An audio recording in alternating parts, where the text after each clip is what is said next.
video, missä käydään läpi näitä tämmöisiä noutoja harrastajan välineitä, joita tässä on tullut hankittua. Kaikki ei ole toki minun niin kuin alun perin, mutta toki sain perintönä tuolta vaimolta. Käydäänpäs läpi. Aloitetaan vaikka täältä. No, takakontissa on hihnoja, tavaroita. Ja sitten mulla on tämmöset kevyt välit tossa, että koirat pysyy tällä puolella. Ja kun noista koirista on vähän ollut turhautuneena ja pureksinut noita välejä, mutta hyvin ne kestää. Ei ole välttämättä toiminut noutoja, vaan joku niistä toisista. Pyyhe. Sadehuppu. Päivystyskaapelit aina voi jokaisen. Hyönteisverkko.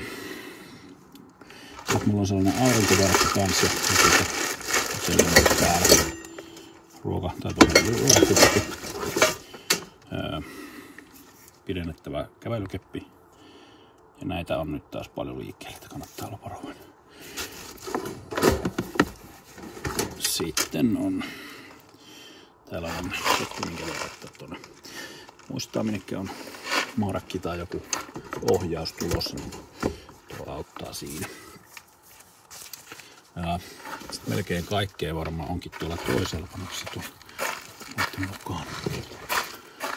Ja otetaan tosta vielä tuomaan. Sitten on sorsamalidami, pannaan sekin tänne esittelyalueelle. No. Ja tämä näkyykin tuossa äsken köyttä. Tämä tarvitsee vähän matkaruokaa koiralle. Hyönteismyrkkyä.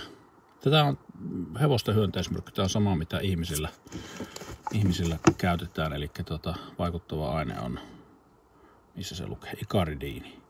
Mutta tää on tälleen vähän isompi pönttö ja sienellä levitettävissä, niin ei tarvitse sumuuttaa koiraa. Oikein hyvä. Merkkaus narua.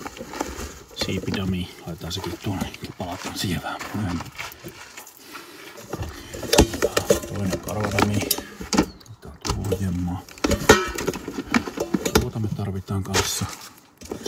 Juomakuppi tällainen, joka ei läiky. Hyönteismyrkky toisessa muodossa, puukko, vähän erilaisia dameja ja tällaiset liivit ostin Sorsametsälle, niin niillä näkyy paremmin. Hyvä. No niin, mennäänkö katsomaan mitä nyt tuosta löydettiin. Ja täältä yksi oleellinen juttu. Tietysti Metsälle läyssä aseita ja erilaista tarviketta on. Täältä löytyy yksi oleellinen ja hyvä tuote, jonka voin suositella. Yksi täällä markkeraus. Tuttuja. Sitten siellä on vielä toikin tuossa. No niin, nyt meillä on varmaan kaikki tarvikkeet, mitä minä olen hankkinut. Nää ei nyt tule missään kovin hyvässä järjestyksessä, mutta lähdetään liikkeelle.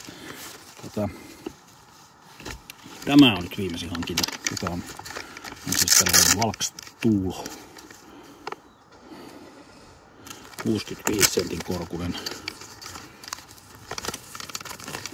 tuoli. Se oli kun tämä heilu, mulla ei ole tässä minkälaista jalusta. Tekee tälleen. Tämmönen tuoli, lähinnä niin kuin metsästyskäyttöön, mutta onpa hyvä vaikka kisamatkoilla, koska tää on nyt sen verran korkea, että en pysty sitä nyt näyttämään, mutta sen verran korkea, että tässä kun istahtaa, niin pystyy suoraan nousemaan sitten ampumaan sitten ja näin poispäin. Tässä on palloja. Niihin palloihin liittyvä tämmönen joka maksaa 5 € tuolla muistaakseni Piltevasta ja on hyvä peli. Pallo lentää varmaan 50 metriä, 60 metriä ja koirat tykkää. Sitten kun tuo pallo läsähtää tuonne peltoon tai jonnekin, niin sit jää hyvä hajujälki ja pääsee sitä harjoittelemaan. Sitten erilaisia dameja pannaan tuohon näytille.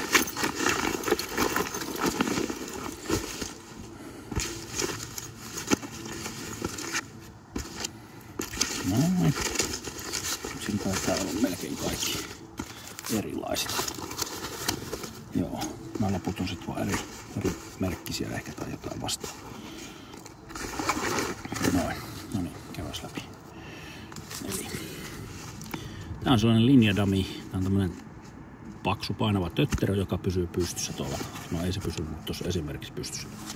Tarkoitus on pysyä tuolla pystyssä. No ei. Jääpä sinne. Se pysyy hiekkakentällä pystyssä, kun siinä on tämmönen paksu pohja. Ja näkyy hyvin. Sen takia ostanut tän sinivalkoisen nimenomaan, että sitä harjoitellaan näkökyvyllä. Ei ole tarpeen alkuvaiheessa piilotella sitä damia mitenkään.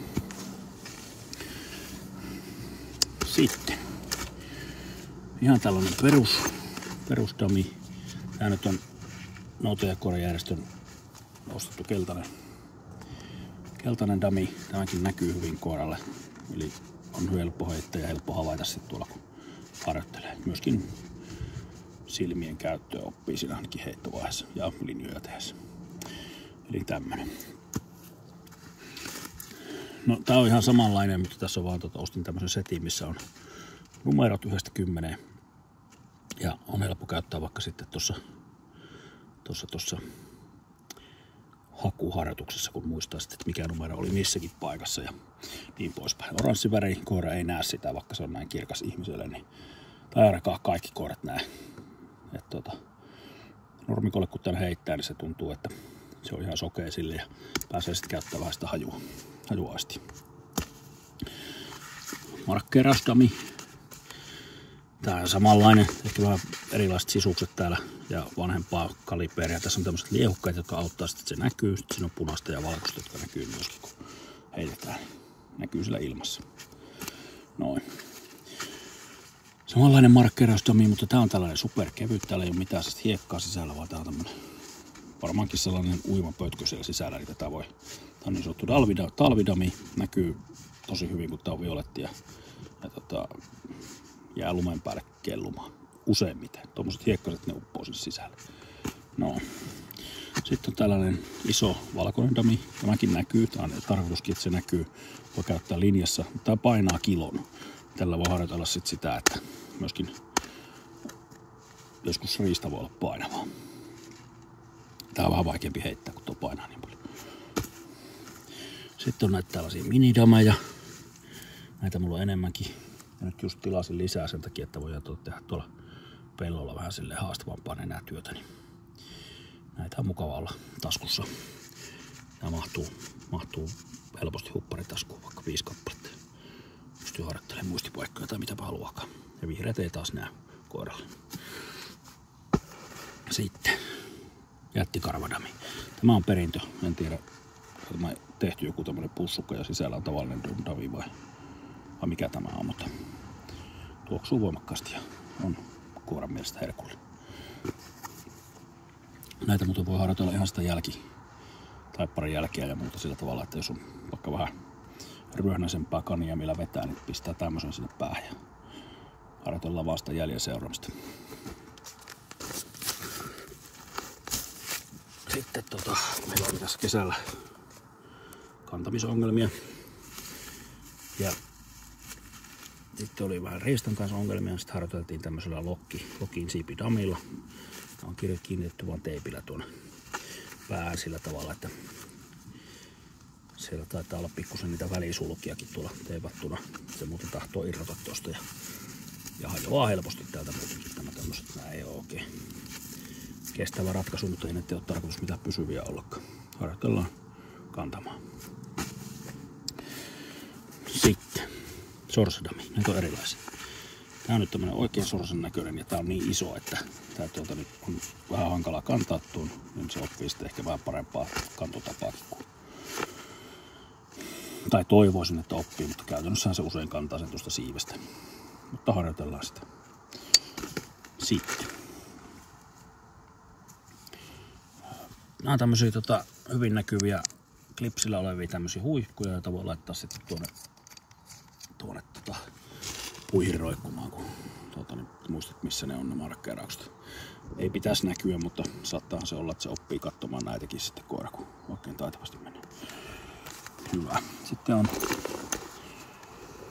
Laihon PL-tuotteen tekemät dummy-liivit, jossa mulla on aina tullut hanskat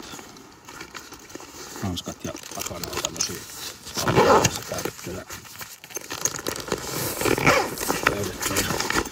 miniliinoja myöskin tilasin Pekalta, onko se Pekka nimeltään, mutta PL-tuotteen tämmösiä lyhkäisiä hihnoja, että ne pystyy jättämään sitten kaulaa hänelle, kun lähdetään liikkeelle.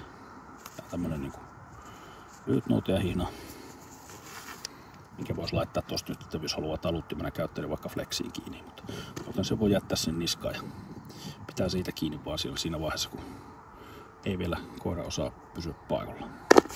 No, semmoinen takana, mitä ei ole tarvittu taas vähän aikaa, pilli,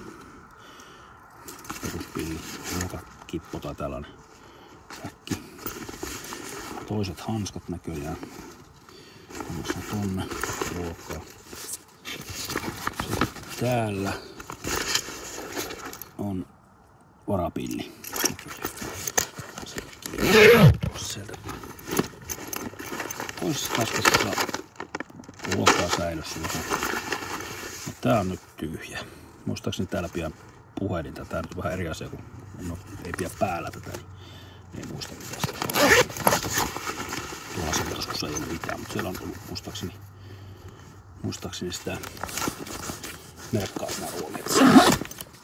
Sitten mulla roikkuu tässä tämmöisessä jojossa sorsapilli.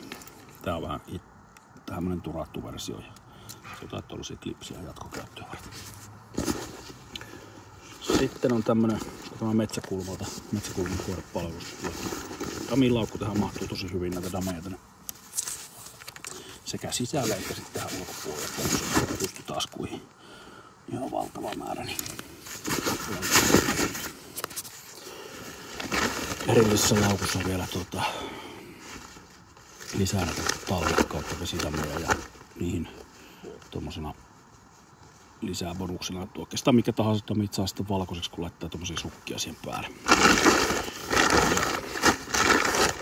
Mutta laukku hyvä ja kovassa käytössä.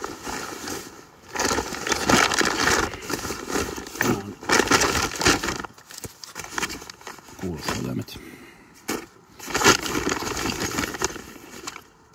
Täällä on tällainen käsidami launcheri. Tää on meidän seuran, mutta minä otin siihen luvat. Tai meidän yhdistyksen. Se on minun luvilla ja sen takia siinä on tuo tarra, että se ei mene kenenkään kanssa sekaisin. Mutta toimii siis niin, että tuonne laitetaan blankko patruuna tai sellainen launcherin patruuna ja luku kiinni. Näin. Ja sitten tosta vetämällä tuosta pohjassa olevasta tötteröstä, jos mä saan sen näytettyä, tästä vetämällä tällä tavalla ja päästään irti, niin sitten se ruutipanos tuolla laukeaa ja purkautuu tuosta reiistä ulos. Ja sitten siinä ennen tietenkin sitä on laitettu tähän tällainen dummy kiinni tänne, näin. Ja sitten se lentää tosta semmosen varmaan metriä. Tälle tuotteelle kova suositus. Tää on DTS, eli DT Systemsin tämmönen, mikähän tää nyt oli, joku höyhenen kevyt dummy. Tää on jämäkkä, veden kestävä ja lentää todella pitkälle. Sitten näitä, tässä paketin tai mukana tulee tämmönen vanhanmallinen, tai ei vanhanmallinen, mutta tämmönen perusmallinen launcheri dummy, jossa on tämmönen muovikanta ja sitten tommonen teräsputki tuolla sisällä. Tää painaa selkeästi enemmän eikä lennä siis niin pitkälle kuin tuo dummy. Tavallinen dummy se on selkeä.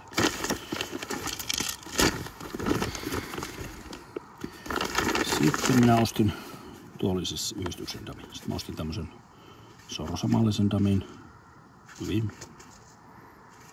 Tämmönen vähän siipiä ja muuta ja pikkusen lentää. Sitten tämmösen, mikä on vähän vaikeampi havaita. En tiedä mikä merkki tuo S on. Mutta Noutaja-tukusta ostaakseni näitä saa.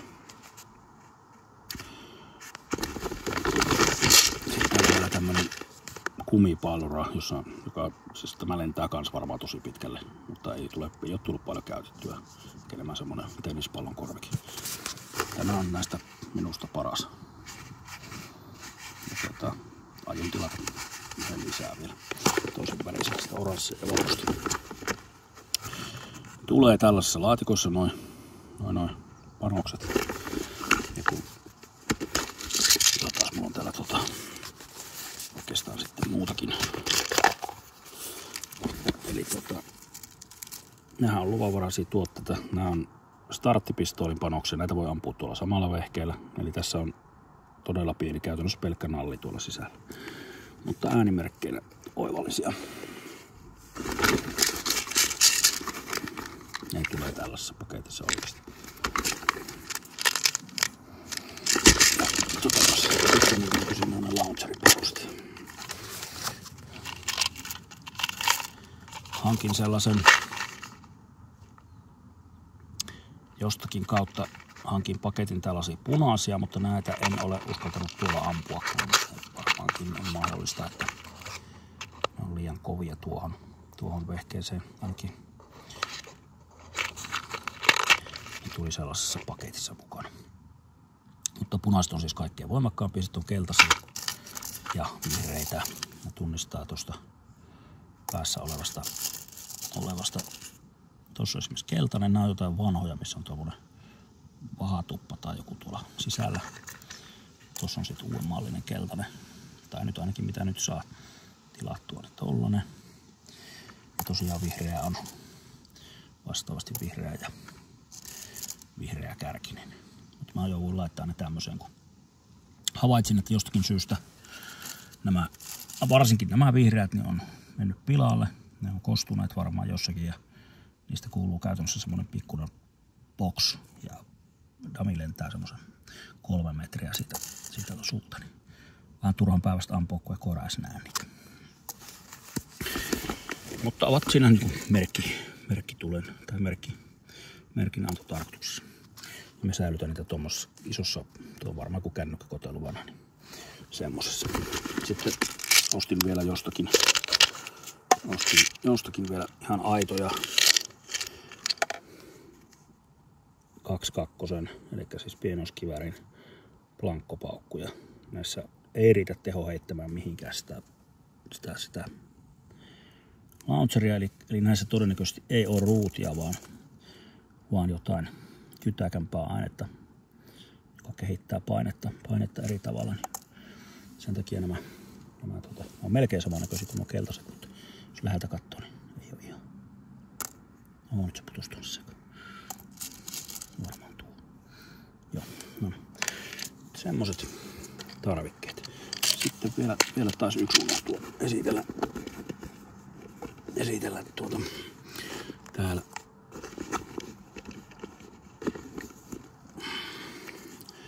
Täällä on mulla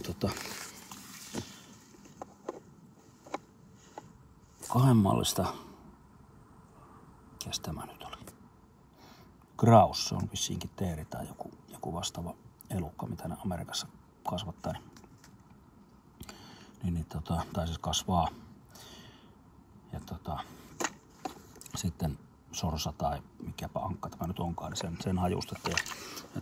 Näitä käytetään silleen, tai on käyttänyt, että niin on tiputtanut joskus aikoinaan noihin dammeihin niin pari pisaraa ja sitten se auttaa sitä koiraa tunnistamaan sen hajun ja ehkä ne haisee sitten vähän paremmin tuolla maastossa. Mutta sellaista. Muuttuuko tästä jotain esitellä? Enpä usko. Kiitoksia tästä. Tämmöisellä setillä minä tässä menen eteenpäin. Tämä vähän niin kuin moni muukin laji nykyisin niin on tietyllä tavalla välineurheilua. Ja tuloksia se ei tietenkään takaa eikä oikeastaan autokaan siinä mitään, mutta tulee itselle hyvä mieli, kun on sellaisia vehkeitä ja pystyy tekemään monipuolisia treenejä ilman, että tarvitsee tukeutua johonkin keksittyihin juttuihin. Tästä nyt sitten vielä, jos sais aivan valita, niin sellainen ilmanpainetoiminen launcheri, mikä voisi niin toimia akulla, voisi kuljettaa mukana mihin vaan ja silleen, että sitten ei naapuritkaan häirinnyt tai kukaan soita poliisia, kun ampuu, niin saisi näitä harjoiteltua sellaisia marakkeerauksia yksinään tai pienellä porukalla, niin kuin vähemmällä miehistöllä itseksensä. Ja jos aika olisi toinen, niin sitten olisi varmaan tuommoinen vielä kauko-ohjattava ruutilauncherikin on olemassa. Joo. Ja itse asiassa joskus, kun katsoo varsinkin noita amerikkalaisia koulutusvideoita, missä ne käyttää niitä sähköpantoja, niitä ei nyt käytetä sillä tavalla, että painellaan sitä nappia miten sattuu, vaan annetaan sille koiralle merkki, että nyt on syytä pysähtyä tai on vislattu ja ei toimi, niin sellaisissa koulutuksessa käyttää, niin mä luulen, että se voisi olla tehokas apuväline. Mutta ovat kiellettyjä Suomen lain mukaan, kun vuosien aikana on varmaankin käytetty pahasti väärin. Hyvä. Kiitos.